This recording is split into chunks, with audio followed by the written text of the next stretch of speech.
బూరెలు చేసేటప్పుడు అవి చీరుకుపోయి నూనెంతా నల్లగా అయిపోయినప్పుడు ఏం చేయాలంటే ఇవేమో 3 రకాల బూరెలండి.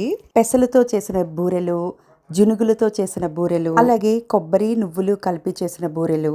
ఈ 3 రకాల బూరెలను కేదారేశ్వర నోములో ప్రసాదంగా పెడతాము. నూనె నల్లగా అయిపోతే ఏం చేయాలంటే అన్నాను కదండి, కార్న్‌ఫ్లోర్‌ను కొద్దిగా నీళ్ళలో కలిపి నూనెలో పోస్తే కార్న్‌ఫ్లోర్‌కి నూనెలో ఉన్న నల్లదంతను అంటుకుంటుంది. ఇదిగోండిలా మర్రి ఆకుల్లో ప్రసాదం పెట్టడం మాకు ఇంటి ఆనవాయితీ. మేమైతే ఖతర్‌లో ఉండటం వల్ల మాకు అక్కడ మర్రి ఆకులు దొరకవు. అరిటాకుల్లో పెడతాం. నేనైతే మొదటిసారి మర్రి ఆకులు కుట్టాను. వీళ్ళిద్దరూ మా అక్కలు, అంటే తోటికోడళ్ళు. సన్నికళ్ళ మీద వరిదుబ్బు పెట్టి పువ్వులు పళ్ళతో అన్ని అలంకరించాక నోము దారాలు పెట్టి కేదారేశ్వర నోము అయితే చేసుకున్నాం. అందరం కలిపి పండుగలను చేసుకుంటే ఆ ఆనందమే వేరుగా ఉంటుంది కదండి. కార్తీక పౌర్ణమి రోజు కొందరికి నోములు చేసుకుంటే కొందరేమో 3వ సోమవారం చేసుకుంటారు కదా. ఇంతకీ మీకు కార్తీక నోములు ఉన్నాయా అండి? మరిన్ని ఇంట్రెస్టింగ్ వీడియోస్ కోసం please like, share and subscribe to our channel. మీరందరూ ఎప్పుడు బాగుండాలి.